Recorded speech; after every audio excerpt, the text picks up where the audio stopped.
Bonjour à tous, aujourd'hui encore une fois, comme d'habitude, vous le savez, très content de vous retrouver sur le BTC face au dollar qu'on va analyser ensemble avant, comme d'habitude, de faire l'analyse, de voir tous les points, etc. Invalidant également du scénario, voir si on doit monter ou au contraire continuer à croire à la baisse. Petite rétrospective encore et toujours du plan, c'est-à-dire que clairement, ici en date du 27 juillet 2019, on voyait un point d'achat tout à fait pertinent aux alentours des 9 200 dollars pour revoir le rebond qui va ici, comme vous voyez ici à l'écran, hypothétiquement jusqu'aux 12 250 dollars. On va regarder où est-ce qu'on en est maintenant, comment on décompte ça, comment est-ce que je vois la suite, etc.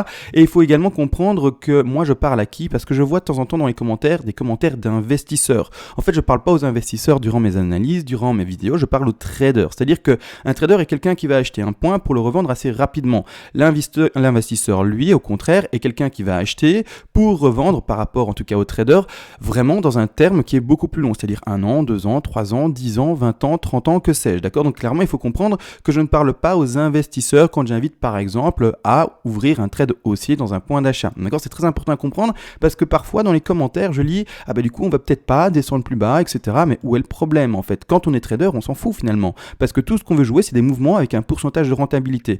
Alors que l'investisseur, je préfère préciser, il doit acheter à un prix qui lui plaît, qui lui convient. C'est-à-dire que grossièrement, si le BTC à l'heure à laquelle je vous parle est à 11 763 dollars, si le BTC vous plaît à ce prix-là pour du long terme, parce qu'à long terme, je ne sais pas, vous imaginez un BTC à 100 000 dollars, 200 000 dollars, peut-être même plus, eh bien vous achetez à 11 700 dollars et point barre. Vous ne regardez pratiquement plus le graphique, finalement, juste pour vous, par curiosité, savoir où ce qu'il en est, de manière de se dire, ah super, j'ai gagné un peu d'argent, ou j'en ai au contraire un peu perdu. Mais grossièrement, tout mon travail ne concerne pas les investisseurs. C'est ça qu'il faut comprendre. Si vous espérez en tant qu'investisseur que d'office le plan se réalise pour racheter plus bas, pour de l'excellent et même très très long terme, vous faites fausse route. Vous faites fausse route, d'accord? Nous on parle ici de trading et c'est tout, et c'est comme ça, d'accord? Donc ça il faut le comprendre, deux différences, et c'est pour ça que je mets peut-être le point là-dessus, parce que je lis de temps en temps des investisseurs qui s'expriment et je me pose la question de ce qu'ils ont vraiment compris en fait les vidéos qu'ils regardent. On parle de trading et non pas d'investissement, mais c'est pas grave, on va analyser tout ça encore juste avant, vous le savez, vous voyez ici quoi à l'écran, une analyse en Elliott, mais contre une donation vous pouvez également faire la même chose parce que je vous envoie tout volontiers toutes les règles d'Elliott en français, comme ça de votre côté vous pouvez faire la même chose, placer vos entrées, vos stop loss, vos TP de manière calculée, et en plus de ça, si vous le désirez, vous pouvez également me demander une analyse à la demande que je ferai le plus rapidement possible en vidéo. Maintenant que ça c'est fait, on va regarder tout ceci, on va analyser, et surtout également, j'agrandis premièrement l'écran, rien de complexe, mais surtout je vais changer de graphique. Alors je vais vous montrer en fait, là maintenant où est-ce qu'on en est, qu'est-ce qu'on a cassé. Là je suis sur Bitfinex, rien de complexe, mais sur Bitfinex il y a vraiment un très beau canal, d'accord? Voilà, ça se met mieux, voilà, un très très beau canal. Donc ici clairement c'est deux horizontales, je vais dessiner le canal d'ailleurs avec vous. Là j'ai en fait copier-coller deux horizontales, mais je vais prendre les canaux, c'est les canaux, vite. Les canaux, où est-ce qu'ils sont les canaux? J'ai oublié.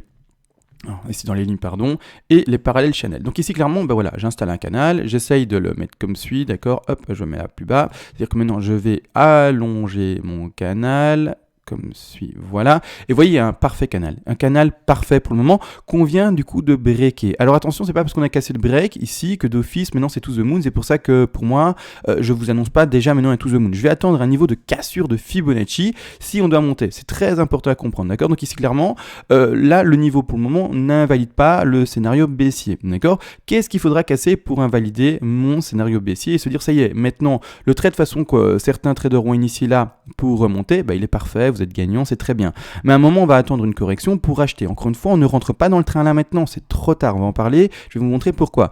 Mais maintenant, en fait, le niveau que j'attends pour invalider cette affaire-ci, d'accord, c'est tout simplement la cassure des 90% de Fibonacci, d'accord? Donc c'est la cassure qui se retrouve ici, d'accord? Donc pour moi, si le BTC, et ça c'est ce qu'il faut observer, si le BTC va au-dessus, d'accord, de ce point-là, ici sur Bitfinex, on va le mettre après sur Coinbase pour voir également d'autres prix, parce qu'il y a toujours une petite différence de quelques dollars, bien entendu, par rapport à tel ou tel échange. Ici, clairement, si jamais on cassait 12 763 dollars sur donc Bitfinex, pour moi, on invalide le scénario baissier et on ne verra plus de bas, d'accord? C'est-à-dire que on aura ouvert ce trade-là, on le clôturera presque à 100%, voire même complètement, et clairement, après, on attendra les bougies vertes, peu importe, et un nouveau repli qu'on calculera ensemble, etc., pour acheter des nouveaux rebonds potentiels, d'accord? Donc c'est ça qu'il faut comprendre. On a, pour certains, encore une fois, traders, pas 100%, de toute façon, façon, vous ne pouvez pas ouvrir 100% des trades. Hein. Si vous êtes comme ça et que vous savez ouvrir tous les rebonds, c'est que vous êtes né sur notre planète ou que vous avez, je sais pas,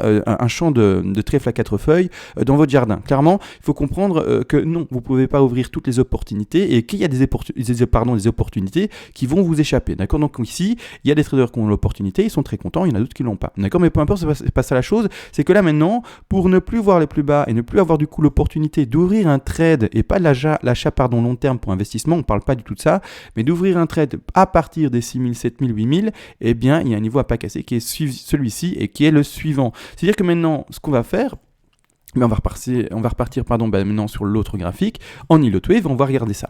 Pour le moment, je garde mon plan, c'est-à-dire que pour le moment, on a ouvert le trade là-bas en dessous, pour monter, etc. Il n'y a pas de problème, tout se passe bien, etc. Mais comme dit, on ne pourra pas, et pour revoir la baisse pour s'affaire-ci, on ne pourra pas casser le niveau, comme dit, des 90. Alors le 90 ici, il est où?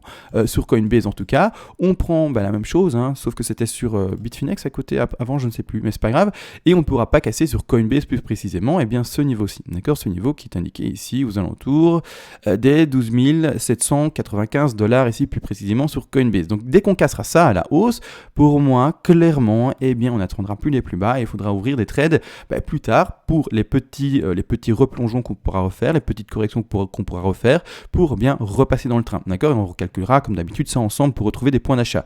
Mais là maintenant, ce que ça veut dire, c'est que pour le moment, si jamais, donc là je vais passer en 4 heures pour vous montrer ça. En 4 heures? Non. En horaire. En horaire, ça sera mieux.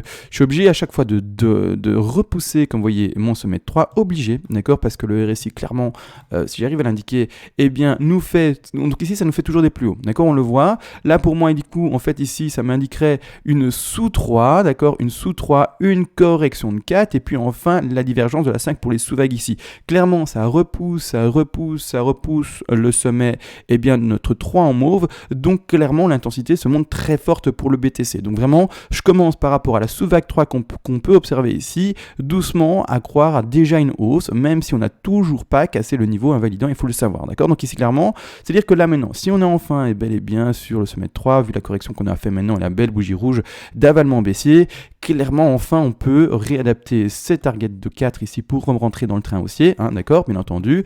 Pour petit trade ici, encore une fois, je n'encourage pas à le faire parce qu'on est vraiment trop tard, je trouve, pour le faire, mais c'est pas grave, peu importe. Encore une fois, maintenant on va réadapter ces points d'entrée, d'accord, par rapport à hier, on les a pas touchés, donc normalement il n'y a personne qui est re-rentré finalement dans le trade, hein, d'accord, en tout cas dans ce petit trade possible. Donc c'est à dire qu'ici les points d'entrée modifiés, donc une BAT 4 d'ailleurs ici 23,6.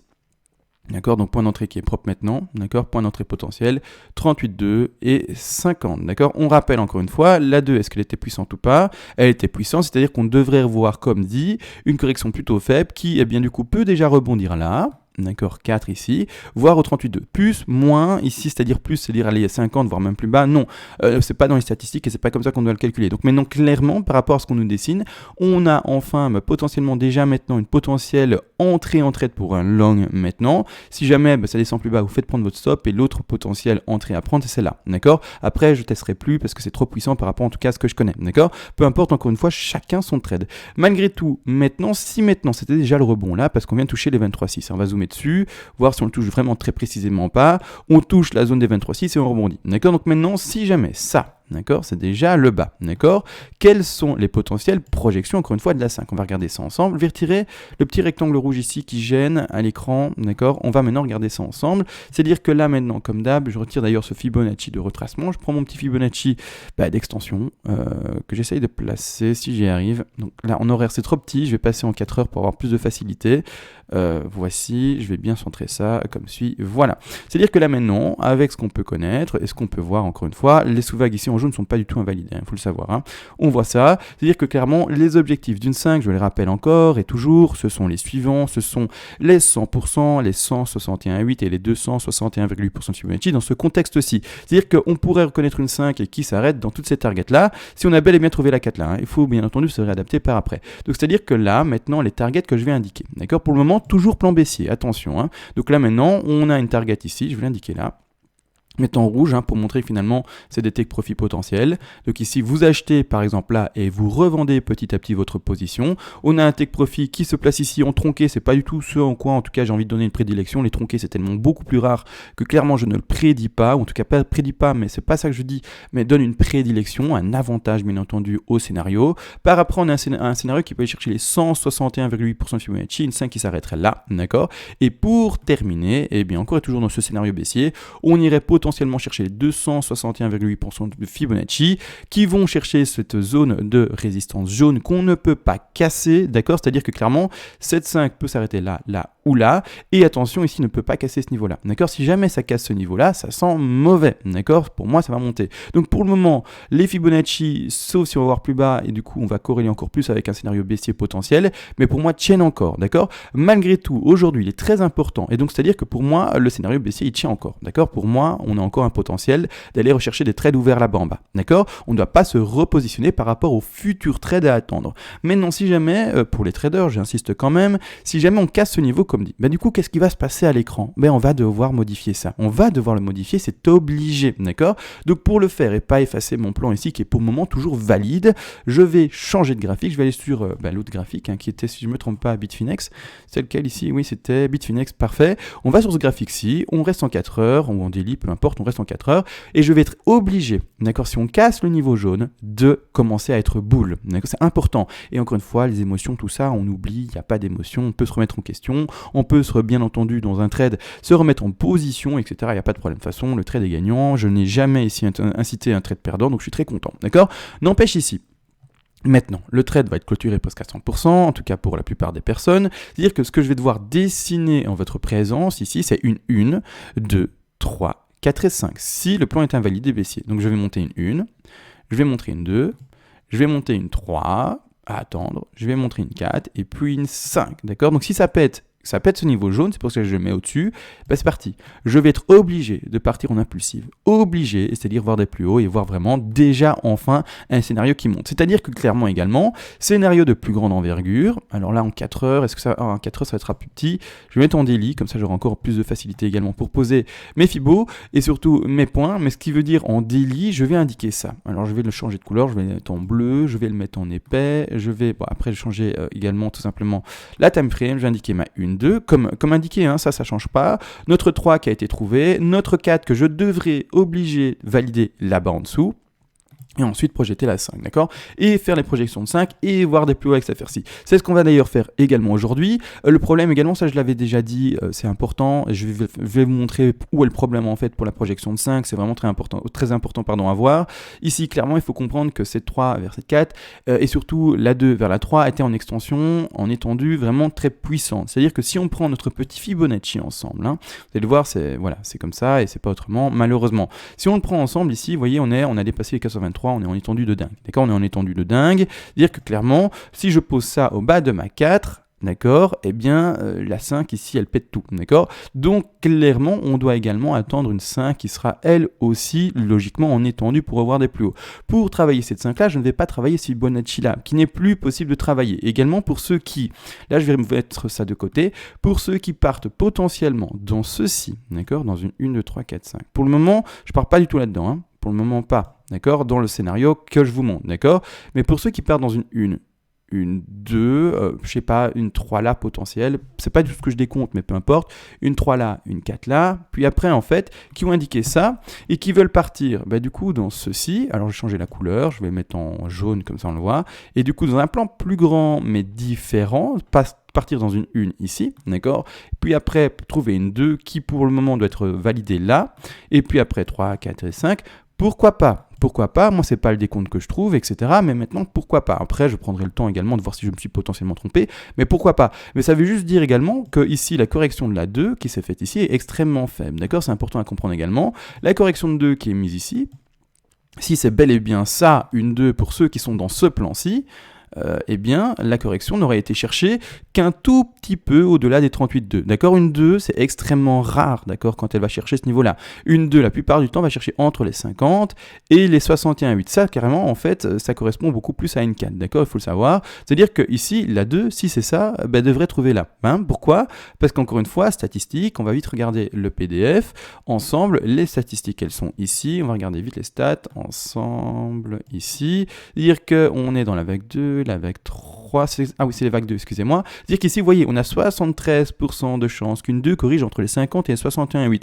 Une 2 n'a plus que 12% de chance, en fait, de corriger dans la zone des 38 et un peu plus. Donc, clairement, il faut le comprendre. D'accord? Il faut le comprendre. C'est une faible probabilité. C'est pour ça, encore une fois, que si jamais vraiment maintenant c'était le rebond, qu'on partait, etc., je vais clairement soutenir, non pas ce décompte ici à l'écran en jaune, mais clairement à presque, avec certitude jamais en fait en trading, mais clairement avec beaucoup plus de confiance, une 1, 2, 3, 4, 5 comme suit, pour enfin retrouver une 5 par après. Clairement, c'est-à-dire qu'enfin après cette 5-là, je ne vais pas comme dans l'autre plan m'attendre à une 4, d'accord, il faut comprendre les choses, donc je vais remettre le plan ici.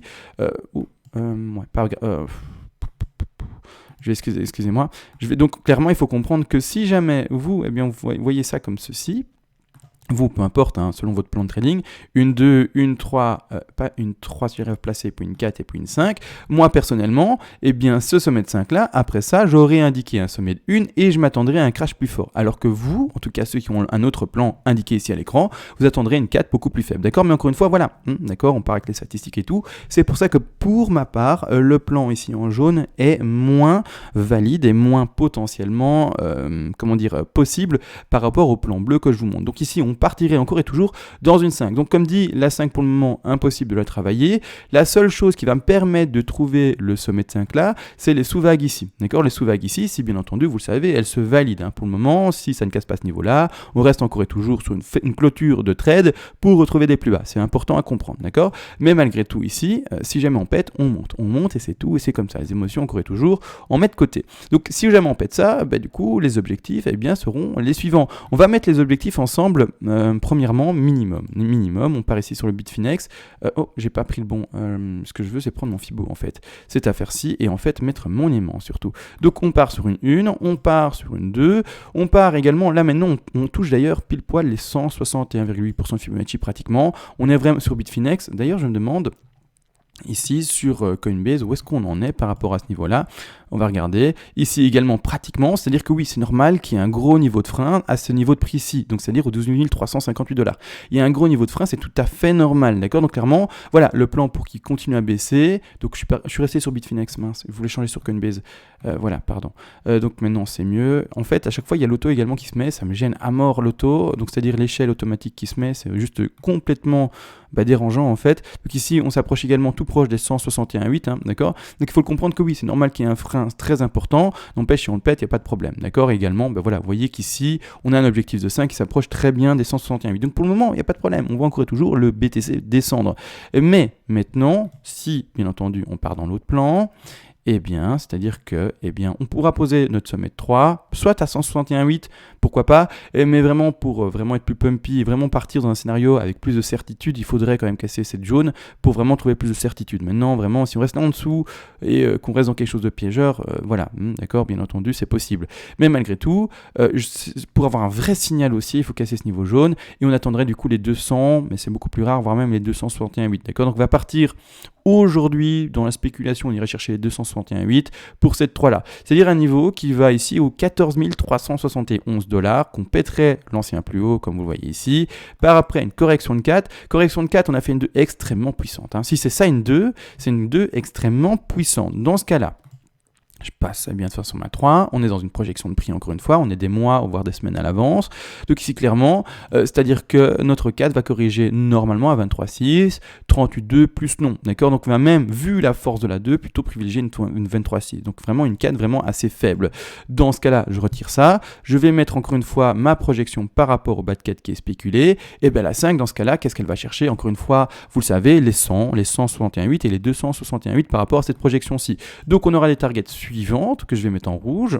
hop, ici, une target, une deuxième target plus élevée également, hein, d'accord, bien entendu, et une troisième target ici qui se situe là, d'accord, qui se situe au 261,8.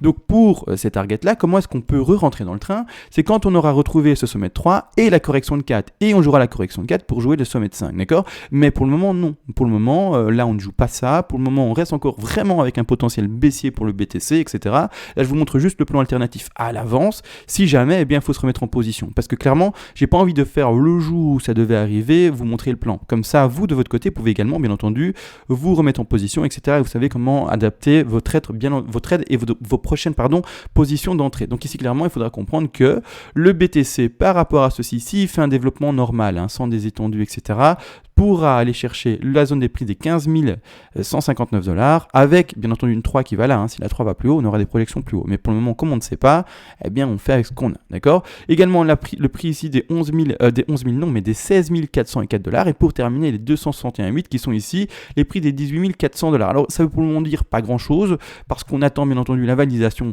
premièrement du plan baissier. En plus de ça, ce qu'on attend surtout, c'est enfin la fin du petit bull run qu'on connaîtrait maintenant, et donc la fin du haut de 3 pour pouvoir potentiellement repasser à l'achat sur le bas de 4, parce qu'encore une fois, un trader, il achète les replis, d'accord? En tout cas en long, il achète les replis, il n'achète pas quand sévère. Un trader qui veut faire des longs et qui achète quand sévère, ça sent moyen, hein, ça sent pas bon, vraiment clairement il achète les replis. Donc c'est à dire quand c'est rouge, il commence à passer à l'achat quand tout le monde vend et que finalement tout le monde croit que ça va cracher. Le swing trader qui croit que ça va long, donc c'est à dire qu'il croit que ça va monter, il va racheter le repli que tout le monde vend, d'accord? Donc ici clairement, voilà, on peut monter là-bas en haut. Et c'est-à-dire que si on fait un développement normal, on va dire moyen, pas trop fort dans son intensité de hausse et pas trop faible dans son intensité de baisse, d'accord, par rapport à cette 3-ci et donc à la projection de la 5, on pourrait tout à fait revoir un BTC à 18 400 $ sans le moindre souci, d'accord, vraiment sans le moindre souci. Donc voilà, clairement, également, du coup ça veut dire quoi? Ça veut dire qu'il y a des gaps qui ne seront pas comblés. Si on part dans ce scénario-là, il y a des gaps qui ne seront pas comblés, c'est tout et c'est comme ça, d'accord? Il y a des gaps qui sont plus bas, il y a un gap là, je vais retirer ça qui gêne pour le moment, qui d'ailleurs corrèle avec et qui montrait le scénario baissier et qui pour le moment n'est toujours pas invalidé, mais un gap ici qui ne sera pas comblé, d'accord? Et il y a surtout également un gap qui est également ici, vous voyez la petite zone que j'ai entourée ici en vert, qui ne sera pas non plus comblée. Et je crois que cette zone-là est possiblement visible en 4 heures. Donc ici, qui sera possiblement pas comblée non plus. Ces gaps-là, il faut le savoir, c'est possible, et en fait, ils portent un nom. Ça s'appelle, s'ils ne sont pas comblés, ce sont des gaps de rupture. C'est-à-dire, ce sont des gaps qui vraiment confirment la tendance haussière, vraiment, et qui indiquent vraiment une tendance haussière très forte, d'accord? Maintenant, si c'est un gap qui est comblé, ça sera peut-être un gap commun, ça sera peut-être, je sais pas moi, des gaps de retournement, mais j'espère absolument pas, et d'ailleurs là, maintenant, c'est pas du tout ce que je vois, parce qu'il n'a pas été complet assez rapidement à mon sens. Enfin bref, il y a différents gaps possibles, d'accord? Mais clairement, ou alors même un gap de continuité, enfin il y en a plusieurs, peu importe, mais clairement s'ils ne sont pas comblés, je vais interpréter ces gaps-là, il faut le comprendre comme des gaps de rupture. Voilà, c'est le nom que je vais leur donner et la lecture de l'historique que j'en ferai. D'accord? Maintenant, comme ça tout le monde sait, les gaps ne sont pas d'office comblés, même s'ils ont beaucoup de chances d'être comblés. Donc voilà, si on continue à pumper comme ça et qu'on ne va pas combler les gaps plus bas, ce sera les gaps de rupture et donc ça indiquera un pump pas mal et surtout haussier, assez fortement. D'ailleurs ici, petit gap, bon voilà, on va voir ce qui va se passer, hein. De toute façon, maintenant je dis encore une fois pas du tout l'avenir. Pour le moment, je crois encore et toujours à un scénario baissier, c'est ça qu'il faut comprendre, mais il y a un niveau invalidant. Et c'est important de vous montrer les niveaux invalidants, et même très important de vous montrer les niveaux invalidants, parce que si je vous montre pas les niveaux invalidants, ça vous met un peu comme des œillères, et vous ne voyez qu'un seul plan, alors qu'il n'y a pas qu'un seul plan. Il faut toujours pouvoir se repositionner. Et encore une fois, comme dit, je parle aux traders et pas aux investisseurs. Les investisseurs, il ne faut pas regarder mes vidéos en fait. Si vous regardez mes vidéos pour espérer acheter un nouveau bottom pour du long terme, c'est mauvais. D'accord, c'est mauvais. Nous ici, on parle que et uniquement de trading. Maintenant, tout a été vu. Voilà, grossièrement pour moi, il faut que ça continue à baisser tant qu'on n'a pas cassé le niveau, d'accord? Sur ce, on se laisse, on trouvera, comme dit, plusieurs et plus tard des opportunités d'achat, mais pour le moment, ah oui, d'ailleurs, j'ai pas tout dit, pour le moment, c'est pas le bon moment finalement d'acheter, sauf si vous voulez jouer ce petit trade-là potentiel, dans ce plan baissier, pourquoi pas, mais pour moi, c'est pas le bon moment d'acheter. Pourquoi? Parce qu'en fait, où est-ce qu'encore une fois, vous allez placer votre stop? Quand on rentre là-bas en dessous, on sait qu'on rentre sur un point d'achat, on va placer notre stop à 2%, même pas à la racine là-bas en dessous, parce qu'on peut pas descendre dans ce plan-là en dessous de la racine. racine, d'accord? Donc c'est un trade qui a, comme dit, une proportion de gain, et là, je l'avais déjà montré hier, mais une proportion de gain de 1 pour 15 plus ou moins, d'accord? C'est-à-dire si on se met notre onde là, qu'on met, bon, on va dire 2%, même si on aurait dû le mettre à la racine, mais peu importe, qu'on le met à 2% pour dire, et puis après qu'on va voir jusqu'où on en est maintenant avec les attentes qu'on en avait. Donc en vidéo, on avait mis, comme ça on est transparent, hein, en vidéo, on avait mis combien? Un potentiel ici, si on agrandit ici, d'accord? Entrée en trade ici pour un potentiel d'arriver à 12 250, calculé en vidéo, il y a de ça déjà une dizaine de jours, clairement, donc on va dire qu'on est rentré un peu plus tard même, à 9002, hein, comme ça on est vraiment transparent, on se met un stop à 2% ici, voilà, peu importe, et donc on va le mettre à 12 000, ah j'ai déjà oublié, bah presque, donc je vais, excusez-moi, j'ai un poisson rouge en ce moment, enfin un cerveau de poisson rouge, donc 12 250, donc on va le mettre à 12 250 qui sont ici, d'accord? Donc finalement au prix où on est maintenant, d'accord? Plus ou moins, on est un peu pété au-dessus, on est à 12 325, peu importe. Là maintenant, bah, du coup, le retour sur investissement par rapport au risque reward est de, donc on m'avait donné le petit tips, il est où? Où est-ce qu'il est écrit?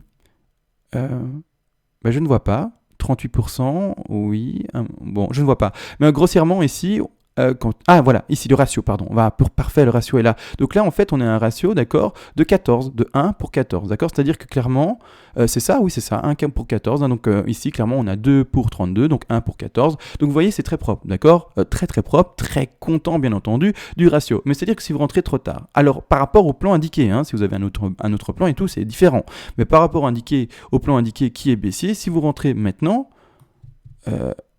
peu importe, on va dire là, que vous mettez un 2% peut-être, qu'ensuite vous prenez bien le maximum potentiel, c'est un 9%, c'est finalement ici un ratio 2%, on va dire. C'est un ratio qui va pour, donc le ratio c'est ça de 4, d'accord, 1 pour 4. Ça commence à être propre, mais moi je préfère vraiment ouvrir des gros ratios. Également, tout simplement, bah, vous le savez, on a plusieurs targets, c'est-à-dire que la 4 ici n'est pas d'office arrêtée là et qu'on peut se faire prendre son stop. C'est-à-dire que grossièrement, si vous voulez vraiment couvrir tous les stops, et vous dire moi je prends toute la sécurité, je veux vraiment entrer en position, peut-être maintenant, peut-être plus tard ou quoi que ce soit, mais si vous rentrez maintenant en position au prix des 11 625 $ où il a été dans le rectangle vert, à ce prix-là, bah, le stop, si vraiment vous voulez vraiment ouvrir la sécurité à mort et vous dire moi je prends toutes les targets, je prends la target ici numéro 2 et même la target numéro 3 en laquelle moi personnellement je crois absolument pas, vous aurez un ratio de 7%, un risque de 6, presque 7%, et du coup le ratio, eh bien lui se retrouve minimisé à 1 pour 1,46. Donc vraiment, c'est une perte potentielle de 6,72 pour un gain potentiel de 9,80. Encore une fois, tout dépend de vous le placer. Ça, encore une fois, c'est à vous de calculer vos risques rendement, hein, d'accord? C'est à vous de voir quel risque vous voulez prendre dans votre trade. Mais clairement, là, maintenant, c'est pas la meilleure des positions. C'est pas la meilleure des positions. La meilleure des positions, bah, c'est celle qui était là-bas en bas, d'accord? C'est celle qui était là-bas en bas, et puis c'est tout, d'accord? Mais c'est pour ça, maintenant, encore une fois, tout dépend de quel trade vous jouez. Si vous jouez un trade vraiment plus fort, etc., c'est différent. Mais maintenant, dans ce trade baissier, c'est pas le meilleur moment d'entrer, d'accord? Donc voilà, on a tout vu réellement, on a vu le risque ratio, enfin le risque rendement, on a vu le décompte baissier, on a vu surtout le point invalidant, très important de le montrer comme dit, hein, faut pas éluder des choses, hein, ici c'est de la transparence totale, donc il faut montrer les points invalidants. On a montré du coup le scénario alternatif avec les hausses possibles, bien entendu. Voilà. Et on a vu également les nouveaux points d'achat potentiels pour jouer la hausse possible par après. Mais de toute façon, maintenant pour le moment, ce n'est que de la projection et on va attendre réellement ce que nous dessine le cours. Donc voilà. Donc grossièrement, conclusion, on doit continuer à descendre encore. On n'a toujours pas cassé le niveau invalidant. Les points d'achat, ou pardon, les points de revente de TP ici en rouge sont indiqués.